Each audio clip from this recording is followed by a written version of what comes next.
नमस्कार दोस्तों, देखो सीखो स्टडी में आप सभी लोगों का स्वागत है। दोस्तों, सामान्य ज्ञान का सेट नंबर 33 आ चुका है। अगर आप एग्जाम देने जा रहे हैं यूपीडब्ल्यूएससी पीईटी का या फिर यूपी पुलिस या फिर यूपीडब्ल्यूएससी का जूनियर असिस्टेंट, वीपीओ, वीडियो लेखपाल, railway, SSC, GD, MTS, statesman, group D, RPF, Delhi police या कोई भी एग्जाम जिसमें दोस्तों जो है सामान्य ज्ञान के क्वेश्चन पूछे जाते हैं, तो आप सभी के लिए बहुत इंपॉर्टेंट होगा, सभी प्रतियोगी परीक्षाओं के लिए। और 100% दोस्तों जो है हमारे सीरीज जो हम चला रहे हैं इससे क्वेश्चन फंसने के चांसेस हैं।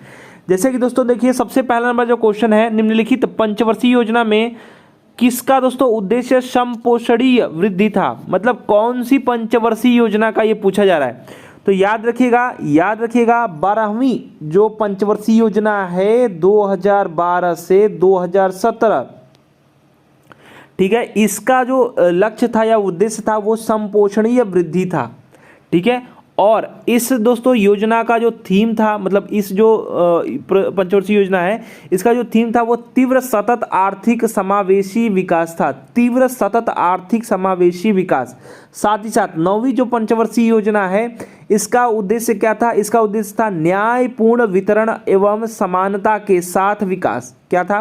न्यायपूर्ण वितरण एवं समानता के साथ विकास। 10वीं जो पंचवर्षीय योजना था इसका दोस्तों जो योजना का लक्ष्य जो था, मतलब जो मेन था वो था आपका 5 करोड़ रोजगार के अवसरों का सृजन करना लक्ष्य निर्धारित था। 5 करोड़ रोजगार के अवसरों को दोस्तों जो है 10वीं है तो 5 करोड़, ठीक है, आधा हो जाएगा।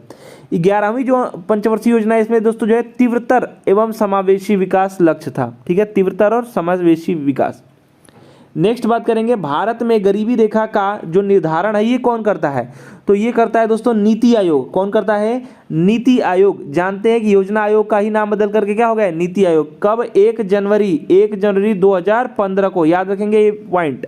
साथ ही साथ सुनिए ध्यान से, योजना आयोग द्वारा दोस्तों जो है, योजना आयोग कहिए चाहे वो दोनों कहिए, तो आपका इसके द्वारा क्या हुआ, 1993 में गरीबी को निर्धारित करने के लिए जो है एक समिति का गठन हुआ जिसका नाम था लकड़ावाला समिति। ठीक है, इस जो है योजना आयोग पुनः क्या किया आपका 2009 में दोस्तों जो है सुरेश तेंदुलकर समिति एवं 2014 में सी रंगराजन समिति का गठन किया इसी के लिए। और इसमें क्या हुआ है कि अगर शहरी क्षेत्र में 2400 कैलोरी शहरी क्षेत्र में और गांव में दोस्तों जो है 2100 कैलोरी ऊर्जा अगर कोई प्राप्त करने वाला है तो उसको बीपीएल के ऊपर रखा गया है। नेक्स्ट बात करेंगे, केंद्र सरकार ने 24 अप्रैल 2020 में किस योजना को प्रारंभ किया? तो पूछा जा रहा है ये 2020 का, क्योंकि योजना इंपॉर्टेंट है इसलिए। स्वामित्व योजना जो है यही शुरू किया था 24 अप्रैल 2020 को। ठीक है, और स्वामित्व योजना दोस्तों जो है वो क्या है? सर्वे ऑफ जो है विलेजेस एंड मैपिंग जो है improvised technology in village area, इसका पूरा ये जो है नाम है। क्या नाम है? Survey of villages and mapping improvised technology in village area. ठीक है, इस योजना का क्या काम है? इस योजना के तहत ड्रोन के जरिए गांव की जमीनों का सीमांकन करने का प्रावधान है।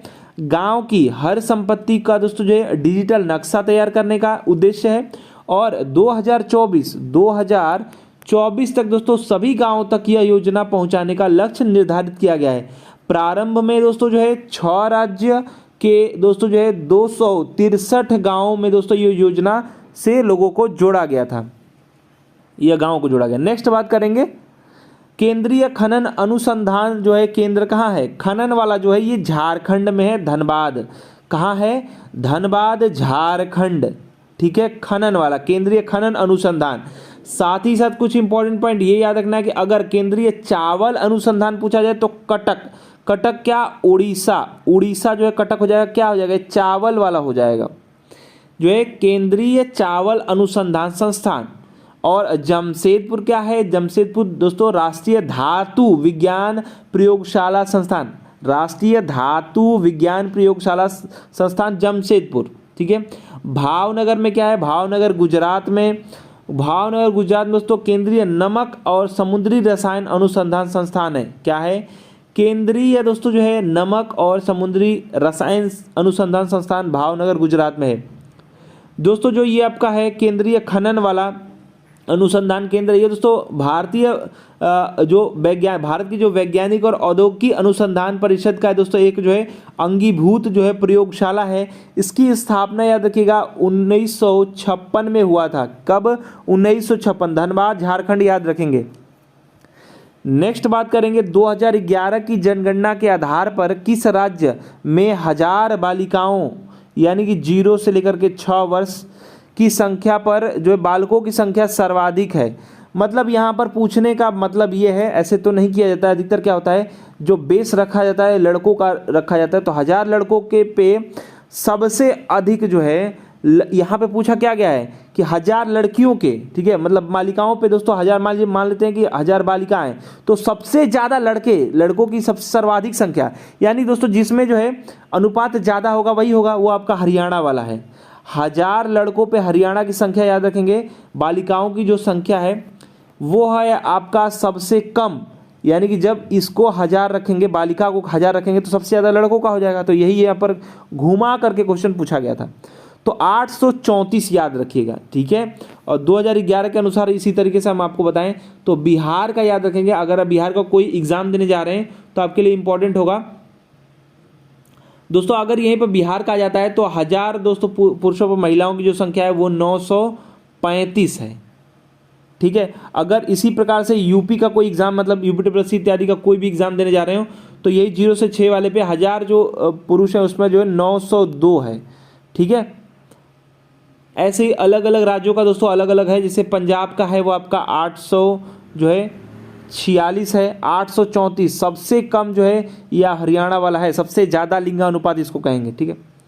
तो और दोस्तों इसी तरीके से आप जो है हर एक राज्य का याद कर लीजिए और एग्जाम में आपके फंसने के चांसेस हैं। प्रति 1000 पर 970 जो है मिजोरम का है, ठीक है। चलिए नेक्स्ट बात करेंगे, जो प्रोटेम स्पीकर हैं इनको नियुक्त कौन करता है? प्रोटेम स्पीकर को दोस्तों राष्ट्रपति नियुक्त करते हैं। कौन करता है? राष्ट्रपति करते हैं। लोकसभा के गठन के पश्चात राष्ट्रपति दोस्तों क्या करते हैं? प्रोटेम स्पीकर को नियुक्त करते हैं। परंपरा के अनुसार क्या है कि लोकसभा में जो वरिष्ठतम, मतलब सबसे जो है एजेड, मतलब कहिए कि वरिष्ठतम जो होते हैं सदस्य, उनको राष्ट्रपति जो है प्रोटेम स्पीकर नियुक्त करते हैं। प्रोटेम स्पीकर को दोस्तों जो है स्थायी अध्यक्ष के समान ही शक्तियां प्राप्त है। जो स्थायी सदस्य को शक्तियां प्राप्त हैं वही जो है प्रोटेम स्पीकर को भी शक्तियां प्राप्त हैं। अगर बात करेंगे अनुच्छेद दोस्तों तो अनुच्छेद 99 है। इसके आधार पर दोस्तों प्रोटेम स्पीकर लोकसभा के नवनिर्वाचित सदस्यों को शपथ दिलवाता है। जो नवनिर्वाचित सदस्य हैं लोकसभा के, इनको जो है प्रोटेम स्पीकर क्या करता है? जो है शपथ दिलवाते हैं। लोकसभा के अध्यक्ष का चुनाव होने तक वह लोकसभा की बैठक की अध्यक्षता करता है।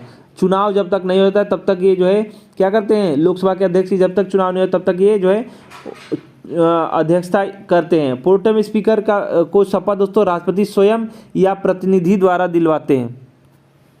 नेक्स्ट बात करेंगे, तदर्थ न्यायाधीश को कौन नियुक्त करता है? तो इनको भी राष्ट्रपति ही करते हैं भैया। राष्ट्रपति दोस्तों जो है सर्वोच्च न्यायालय में तदर्थ जो है न्यायाधीशों को नियुक्त करते हैं। अनुच्छेद याद रखिएगा 127 के तहत, 127 के आधार पर राष्ट्रपति सर्वोच्च न्यायालय में तदर्थ जो है न्यायाधीशों को नियुक्त करते हैं। ये कौन होते हैं दोस्तों? राष्ट्रपति याद रखेंगे, बी राइट आंसर यहाँ पर हो जाएगा। तो उच्च न्यायालय का वह न्यायाधीश जो सर्वोच्च न्यायालय के न्यायाधीश बनने की योग्यता रखता है उसे ही दोस्तों राष्ट्रपति क्या करते हैं? तदर्थ न्यायाधीश नियुक्त करते हैं। सर्वोच्च न्यायालय का जो कोरम को पूरा करने के लिए जो है तदर्थ न्यायाधीश को नियुक्त किया जाता है और तदर्थ न्यायाधीश को भी नियमित न्यायाधीश के समान ही अधिकार और सुविधाएं प्राप्त होते हैं। अनुच्छेद जो है वो 127 याद रखेंगे। नेक्स्ट बात करेंगे, निम्नलिखित में से कौन सुमेलित नहीं है? इनमें से कौन है जो कि सुमेलित नहीं है? तो न्यायिक पुनरीक्षण शक्ति का जो परिसीमन है ये जो है 38वां जो संविधान संशोधन है इसमें है, ठीक है। चलिए, और आपका जो है संसद की सर्वोच्चता, ये आपका जो है 42वां संविधान संशोधन यानी आप 1976 वाला है, ये तो मिनी कॉन्स्टिट्यूशन सभी लोग जानते ही हैं। ओबीसी को जो है उच्च जो है शिक्षा संस्थानों में आरक्षण, ये दोस्तों जो है क्या है? 93वां संविधान संशोधन है और ये जो है 2003 वाला है, 2003 वाला। तो यही आपका जो सुमेलित नहीं है। और मतदान का दोस्तों आप जानते हैं 61वां संविधान संशोधन आपका 21 वर्ष से लेकर के 18 वर्ष कर दिया गया, ठीक है। तो यही आपका जो है सुमेलित नहीं, यहाँ पर 93वां संविधान संशोधन होना चाहिए था, ठीक है। तो 38वां संविधान संशोधन दोस्तों याद रखिएगा कि इसमें क्या है कि जो 1975 में ये हुआ है, और इसमें जो है राज्यपाल और जो राष्ट्रपति अध्यादेश देते हैं, आपातकाल का दोस्तों जो निर्णय होता है इसको न्यायालय में चुनौती नहीं दी जा सकती, ये आपका बताया गया है। ठीक है, नेक्स्ट बात करेंगे, भारतीय संविधान में भारत की आधिकारिक भाषा से जुड़े प्रावधानों में संसद संशोधन कर सकती है। तो संसद दोस्तों कैसे संशोधन कर सकती है, ये आपसे पूछा जा रहा है। तो साधारण बहुमत के द्वारा दोस्तों संशोधन कर सकती है। तो बिल्कुल आपका यहाँ पर ठीक हो जाएगा, साधारण बहुमत से दोस्तों यहाँ पर संशोधन हो सकता है। ठीक है, इसमें क्या क्या चीज़ें, जैसे आप जानते हैं संशोधन जो है अनुच्छेद नंबर 368 के तहत जो है बहुत सारी चीज़ों में मतलब संसद जो है संशोधन कर सकती है, जैसे नए राज्य के प्रवेश का गठन, राज्यों का निर्माण, उसका नाम, सीमा परिवर्तन, ये सब कर सकती है। विधान परिषद का गठन या समापन हो सकता है। उसके बाद 5वीं 6वीं जो अनुसूची है उससे संबंधित प्रावधान में, दूसरी और तीसरी अनुसूची से संबंधित प्रावधान में, और ये सब चीज़ों में क्या कर सकती है संसद आपकी जो है साधारण बहुमत से ही संशोधन कर सकती है। अनुच्छेद याद रखेंगे 368 संशोधन का। नेक्स्ट बात करेंगे, भारतीय संविधान की प्रस्तावना में कितने प्रकार का जो है क्रमशः न्याय, स्वतंत्रता, समानता और भ्रातृत्व का उल्लेख किया गया। तो याद रखिएगा जो न्याय है वो दोस्तों आपका जो है 3 प्रकार का न्याय है, 3 प्रकार का न्याय है, 5 प्रकार की स्वतंत्रता है, 2 प्रकार की समानता है, और 1 अखंड जो है अखंडता प्रकार का भ्रातृत्व या फिर बंधुता कहते हैं। ठीक है, तो 3 5 2 1 यानी ऑप्शन नंबर आपका ए ही राइट आंसर हो जाएगा। ठीक है, ठीक है, तो इसमें आप जल्दी जल्दी जानना चाहते हैं तो जो न्याय है वो सामाजिक, आर्थिक और राजनीतिक न्याय यानी 3 प्रकार का हो गया। अगर यहाँ पर बात किया जाए कि स्वतंत्रता, तो विचार की, अभिव्यक्ति की, विश्वास, धर्म और उपासना की स्वतंत्रता का उल्लेख है। अगर प्रतिष्ठा और अवसर की जो समानता है वो 2 प्रकार की है। अखंड जो है अखंडता सुनिश्चित करने के लिए बंधुता का उल्लेख है एक बार। तो राइट आंसर यहाँ पर 1 हो जाएगा। नेक्स्ट बात करेंगे, निम्न में से कौन इनमें से बेमेल है, यानी खाद्य उत्पादन वृद्धि, तो इसके लिए हरित क्रांति है। ठीक है, बिल्कुल सही है, खाना मतलब ये अनाज की बात हो रही है तो हरित क्रांति हो जाएगा। दूध उत्पादन के लिए श्वेत क्रांति, ये भी ठीक है। मत्स्य उत्पादन के लिए नीली क्रांति, लेकिन ध्यान दीजिए उर्वरक के लिए भूरी क्रांति है। क्या है? भूरी क्रांति, तो यही आपका गलत है। तो लाल क्रांति यहाँ पर दिया हुआ है।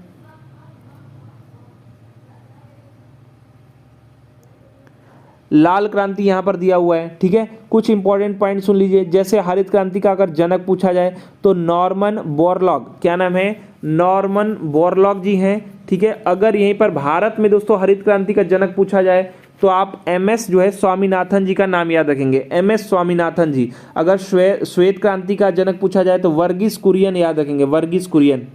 नेक्स्ट बात करेंगे, ऐसा रिपोर्ट जो है मतलब रिपोर्ट दोस्तों किया गया, मतलब यहाँ पर जो है देखा गया या फिर रिपोर्ट किया गया कि भूमंडलीय तापन के कारण समुद्री जल का जो पीएच मान है, पीएच वैल्यू जो है दोस्तों, इसमें निरंतर क्या हो रही है? कमी हो रही है।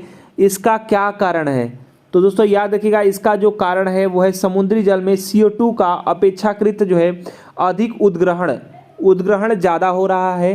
ठीक है, इसके कारण क्या हो रहा है? पीएच मान कम हो रहा है और अम्लीयता बढ़ता है। ठीक है, तो यहाँ पर आपका ए राइट आंसर आपका यहाँ पर हो जाएगा। नेक्स्ट बात करेंगे, निम्नलिखित में से सम न्यूट्रॉनिक समूह कौन सा है? ध्यान दीजिएगा, बहुत चीज़ यहाँ पर आपको सीखने को मिलेगा। अगर बात करेंगे सम न्यूट्रॉनिक, मतलब न्यूट्रॉनों की संख्या समान होगी, मतलब सी में, एन में, ओ में, तो सब में आपका न्यूट्रॉनों की संख्या समान होगी, तो वही आपका सम जो है न्यूट्रॉनिक हो जाएगा। तो न्यूट्रॉन की संख्या ज्ञात करने के लिए क्या करते हैं? परमाणु भार में से परमाणु क्रमांक को घटा देते हैं। तो अगर तीनों का सेम आएगा तो वो हमारा सही उत्तर हो जाएगा। तो जैसे कि हम 12 में से 6 को घटा देंगे तो क्या मिलेगा हमको? 12 में से 6 को दोस्तों घटाएंगे तो हमको क्या मिलेगा? 6 मिलेगा। ठीक है, तो इसका भी 6 मिलेगा। तो 14 में से 7 को घटा देंगे तो क्या मिलेगा हमको? 7 मिलेगा। तो ये 6 है, ये 7 है, तो कहाँ सम न्यूट्रॉनिक हो रहा है दोस्तों? यहाँ पर 8 है, 16 है, तो फिर यहाँ पर 8 मिल जाएगा। तो ये कहाँ हो रहा है? तो 6 कोई मिल रहा है, कोई 7 मिल रहा है, कोई 8 मिल रहा है, ये थोड़ी सम न्यूट्रॉनिक। इसी प्रकार से आप यहाँ भी आपको 6 मिलेगा, यहाँ भी आपको जो है 7 मिलेगा, यहाँ पे आपको और ज़्यादा ही मिल जाएगा, 10 मिल जाएगा। तो ये भी नहीं होगा, ये भी नहीं होगा। यहाँ पर 6 मिलेगा, यहाँ पर देखिए, अच्छा यहाँ पर आपको 6 मिलेगा, यहाँ पर दोस्तों जो है यहाँ पर आपको 7 1 8 मिल जाएगा, तो ये भी सम न्यूट्रॉनिक नहीं होगा। यहाँ पर देखिए 14 में से 6 घटाएंगे तो आपको 8 मिल जाएगा। ठीक है, और दोस्तों 15 में से आप 7 घटाएंगे तो फिर 8 मिल जाएगा, और 16 में से 8 घटाएंगे तो फिर आपको 8 मिलेगा। ये आपका सम न्यूट्रॉनिक है। न्यूट्रॉनों की संख्या समान आ रहा है ना, तो सम न्यूट्रॉनिक इसी को कहेंगे। न्यूट्रॉनों की संख्या प्राप्त करने के लिए जो परमाणु भार है, परमाणु भार जो है इसमें से परमाणु क्रमांक को घटा देंगे तो आ जाएगा। तो सम न्यूट्रॉनिक उसी को कहेंगे जिसमें सब समान आ रहा है। इसके में भी घटाएंगे तो 8 आएगा, 14 में से 6, 15 में से 7 घटाएंगे तो 8 आएगा, 16 में से 8 घटाएंगे तो 8 आएगा। ठीक है, समझ में आ गया। नेक्स्ट बात करेंगे फलों के दोस्तों मीठे स्वाद का कारण क्या होता है। देखिए फलों में जो होता है ग्लूकोज जो होता है उसको कहते हैं फ्रक्टोज। क्या कहते हैं? फ्रक्टोज या फिर फ्रुक्टोज। ठीक है, और ग्लूकोज का दोस्तों आप याद रखिए C6H12O6 याद रखिएगा, ये बहुत बार आता है एग्जाम में, तो इसको भी आप याद रखेंगे। फलों में होता है आपका फ्रक्टोज, दूध में होता है लैक्टोज, और शर्करा वाला चीज़ में लार वाले में आपका जो है मंड जिसमें होता है उसका स्टार्च जो है उसको कहते हैं माल्टोज। ठीक है, साथ ही साथ कुछ इंपॉर्टेंट चीज़ें याद रखेंगे जो माल्टोज में परिवर्तन होने से पहले लार में दोस्तों जो होता है मंड स्टार्च पचाने की शक्ति, जैसे कहते हैं ना कि मुंह से ही पाचन शुरू हो जाता है, तो एंजाइम जो होता है उसको कहते हैं जो है एमाइलेज। क्या कहते हैं? एमाइलेज। ये दोस्तों मंड को पचा करके क्या करता है? माल्टोज में बदल देता है। ठीक है, तो यहाँ पर फलों में पूछा था फ्रक्टोज, याद रखिएगा। ठीक है,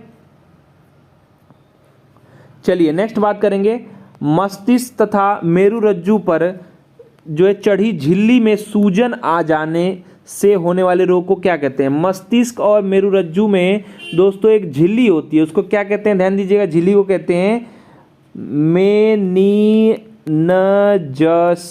तो इसको कहते हैं मेनिनजस। ये क्यों मैं इसलिए बोल रहा हूँ क्योंकि याद हो जाए आपको, क्योंकि इसी से रिलेटेड जो है रोग का भी नाम है। मेनिनजस है ना, तो मेनिनजाइटिस रोग का क्या नाम हो जाएगा? मेनिनजाइटिस। तो पहले आप समझिए कि झिल्ली को क्या कहते हैं? मेनिनजस कहते हैं। तो मेनिनजस कहते हैं तो इससे होने वाला रोग जो है मेनिनजाइटिस हो जाता है। अच्छा, इस रोग का जो कारण अगर मतलब देखिए तो कैसा कैसा आपको समझ में आएगा।